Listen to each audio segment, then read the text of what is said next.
میں مثال دوں گا ابھی عیسائی اسکول کے بارے میں. ہندوستان کو انگریز تو چھوڑ کے گئے، لیکن تعلیم کی بنیاد اب بھی کرسچن مشنریز کے ہاتھ میں ہے.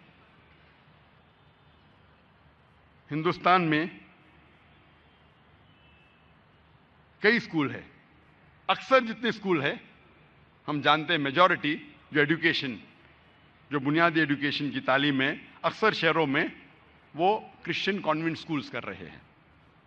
اور کئی اسکولوں میں بچوں کو کس طریقے سے متاثر کیا جاتا ہے اس کی مثال دوں گا میں. اکثر اسکول میں، چاہے بمبے میں ہو، دلی میں ہو، بنگلور میں ہو، حیدرآباد میں ہو، اکثر اسکول میں صبح کو انہیں دعا کرنی پڑتی ہے عیسیٰ علیہ السلام کو، نعوذ باللہ، کیونکہ عیسائی مانتے ہیں کہ عیسیٰ علیہ السلام خدا ہے، نعوذ باللہ. اور ہر صبح ہمارے بچے عیسیٰ علیہ السلام سے دعا کرتے ہیں.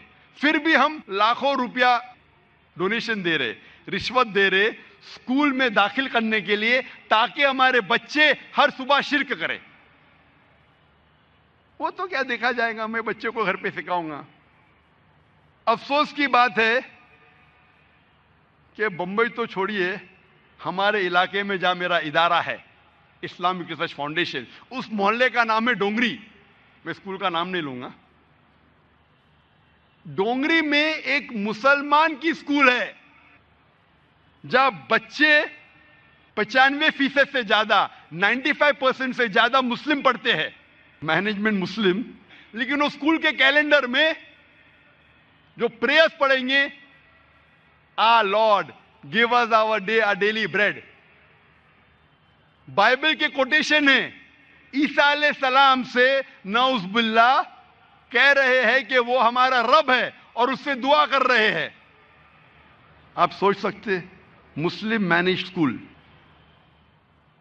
95% مسلمان پڑھ رہے ہیں، مینجمنٹ مسلم، اور بچے ہر روز بائبل کے ورسز پڑھتے صبح کو. جب پتا چلا تو ہم نے مینجمنٹ سے کانٹیکٹ کیا. الحمدللہ خوشی کی بات ہے کہ ان نے اس دعا کو بدل دی. لیکن کتنے سالوں سے پڑھا رہے تھے میں یہ نہیں جانتا ہوں. کچھ اسکول میں آپ دیکھیں گے کہ ننھے بچوں کو کس طریقے سے ان کے ذہن کو بھڑکایا جاتا ہے. مثال کے طور پہ کچھ اسکول ہے جو ہر صبح میں بچوں سے دعا کرواتے ہیں، یا اللہ ہم کو چاکلیٹ دے. کوئی چاکلیٹ نہیں ملتی. ہے رام مجھے چاکلیٹ دے. کوئی چاکلیٹ نہیں. او جیزس مجھے چاکلیٹ دے. اور اوپر سے چاکلیٹ گرتی ہے. وہ بچے کے ذہن میں کیا گزریں گی؟ وہ سوچیں گا کہ میں اللہ سے فرمان کرتا ہوں، اللہ سے دعا کرتا ہوں، کوئی جواب نہیں. رام سے دعا کرتا ہوں، کوئی جواب نہیں. عیسیٰ علیہ السلام سے دعا کرتا ہوں، فوراً چاکلیٹ ملتی ہے مجھے. پھر چاکلیٹ کے ریپر پہ لکھا ہوتا ہے یا اللہ. بچہ چاکلیٹ کو کھول کے کھاتا ہے، چاکلیٹ کڑوی ہوتی ہے. چاکلیٹ کے ریپر پہ لکھا ہوتا ہے ہے رام. چاکلیٹ کھولتے کھاتی ہے، چاکلیٹ کڑوی ہوتی ہے. چاکلیٹ کے ریپر پہ لکھا ہوتا ہے او جیزس. بچہ چاکلیٹ کھاتا ہے، چاکلیٹ میٹھی ہوتی ہے. ایک لفظ کہے بنا اس بچے کے ذہن پہ فوراً، اس ننھے سے بچے کے ذہن پہ یہ سمجھ میں آتا ہے کہ عیسیٰ علیہ السلام ہمارا کہنا مانتے اور ہمیں اچھی چیزیں دیتے ہیں. ایسی کئی مثال ہے. میں اور ایک مثال دوں گا. اسکول میں بچے پکنک کے لیے جاتے، کچھ اسکول میں سال میں ایک بار، کچھ اسکول میں سال میں 2 بار. جب پکنک پہ جاتے تو بس خراب ہو جاتی ہے، تو ٹیچر کہتی ہے ابھی دعا کرو کہ بس اچھی ہو جائے. بولو بچوں یا اللہ بس شروع ہو جائے. تو یا اللہ بولتے، اگنیشن دیتا ہے ڈرائیور، بس نہیں شروع ہوتی. ہے رام بس کو ٹھیک کر دے، اگنیشن دیتا ہے ڈرائیور، بس سیدھی نہیں ہوتی. او جیزس بس کو ٹھیک کر دے، اور بس ٹھیک ہو جاتی، کر شروع ہو جاتی ہے. اس بچے کے ذہن پہ، ننھے سے بچے کے ذہن میں یہ معلوم ہو جاتا ہے کہ میرا مددگار صرف عیسیٰ علیہ السلام ہے، نعوذ باللہ، اور وہی ہمارا ایشور ہے۔ وآخر الدعوانا الحمدللہ رب العالمین۔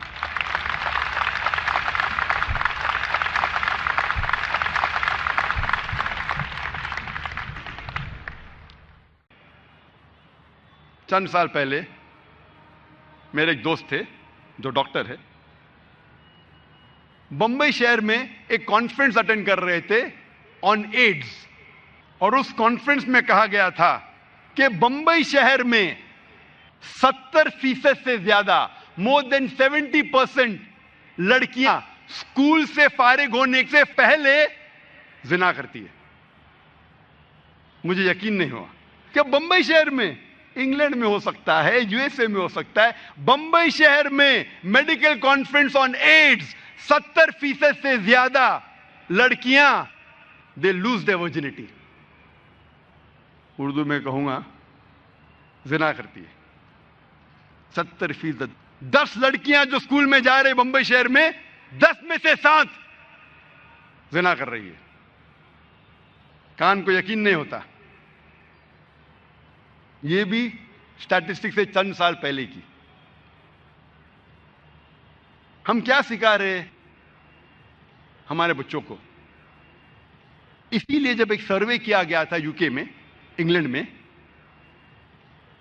سنگل سیکس اسکول اور کوئڈ اسکول کے درمیان ایک سروے ہوا تھا، اسٹڈیز، کہ جو اسکول میں صرف ایک جنس کے بچے پڑھتے، صرف لڑکیاں یا صرف لڑکے، اور دوسری جگہ کوئڈ اسکول، لڑکے لڑکیاں ساتھ میں پڑھتی ہے، the results of a single sex school, جو تعلیم کا جو معیار ہے اور جو ریزلٹس ہے کامیابی ایگزامینیشن میں، سنگل سیکس ایک جنس کی اسکول میں اور بہتر ہے۔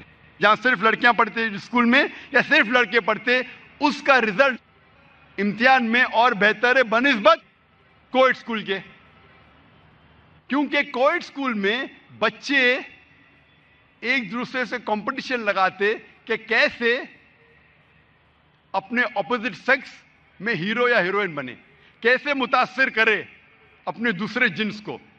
لڑکا لڑکی کو متاثر کرنا چاہتا ہے اور لڑکی لڑکے کو۔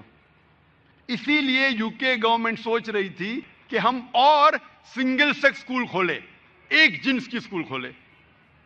اسلام کی طرف آ رہے۔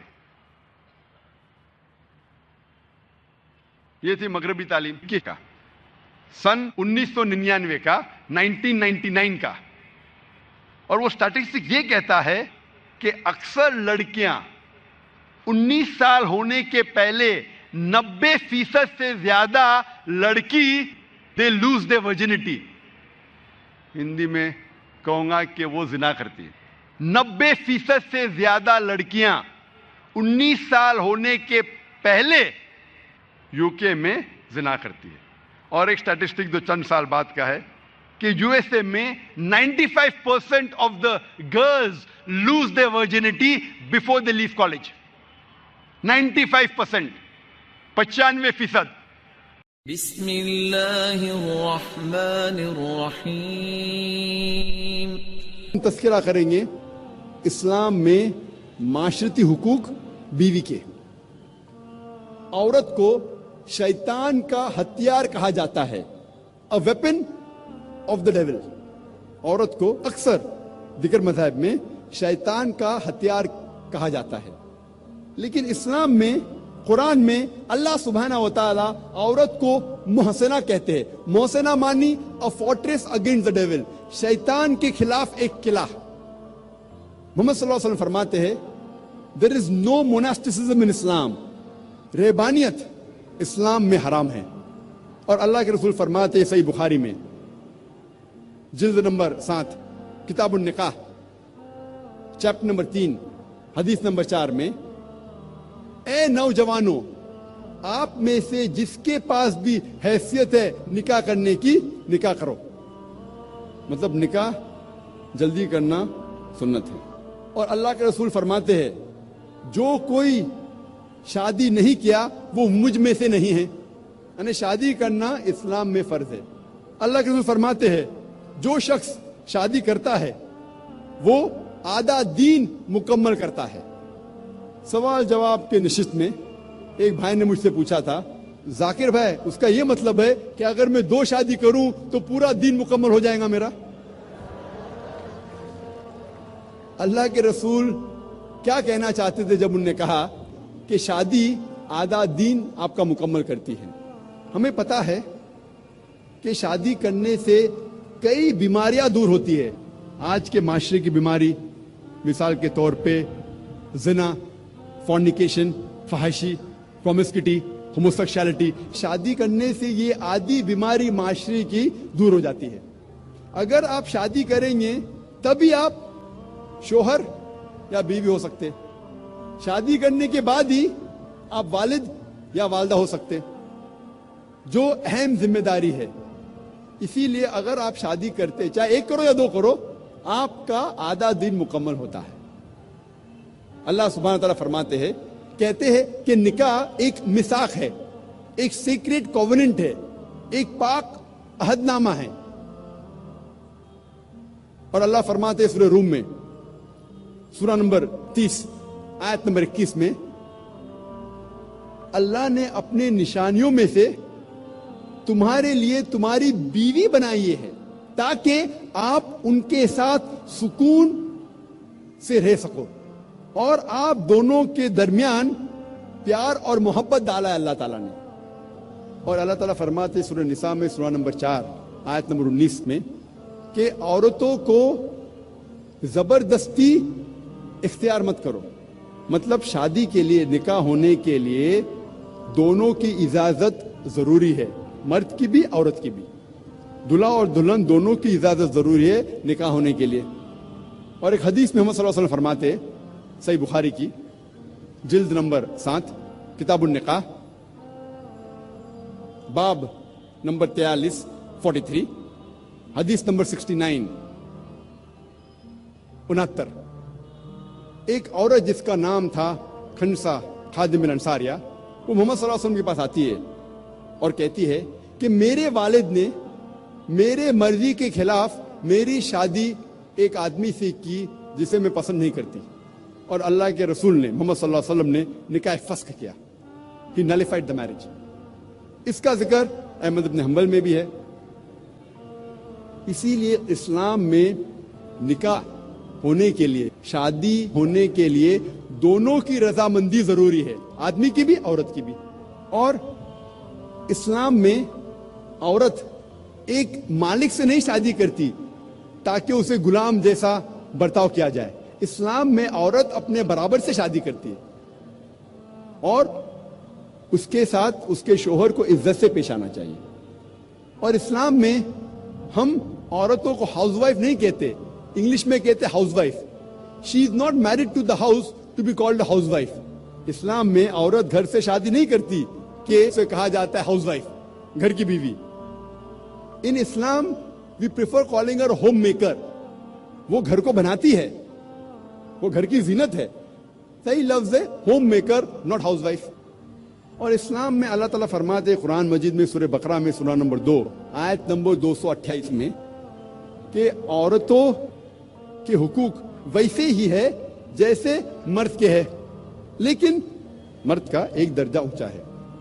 یہ آیت کے 3-4 الفاظ کو اکثر لوگ غلط لیتے ہیں اور کہتے قرآن میں لکھا ہے کہ آدمی کا درجہ اونچا ہے, اور کہتے الرجال قوامون علی النساء. اللہ کہتا ہے کہ آدمی عورت سے اونچا ہے, اوپر ہے. یہ جو آیت وہ کوٹ کر رہے ہیں وہ ہے قرآن مجید کی سورہ نساء کی آیت, سورہ نمبر 4 آیت نمبر 34, جہاں اللہ تعالیٰ فرماتے الرجال قوامون علی النساء, یعنی آدمی عورت کا قوام ہے. قوام آتا ہے لفظ اقامہ سے. جب صلاح پڑھنے کے پہلے اقامہ ہوتا ہے, مطلب سٹینڈ اپ فار, کھڑے ہونا. اسی طریقے سے قوام کے معنی اگر آپ تفسیر تبری پڑھیں گے اس میں قوام کی معنی مرد کے لیے 1 ڈگری ایڈیشنل رسپانسبلٹی ہے, 1 ڈگری زیادہ ذمہ داری ہے. اس کا مطلب یہ نہیں کہ 1 ڈگری وہ اونچا ہے کیا دادا گیری کرے, he has got additional responsibility,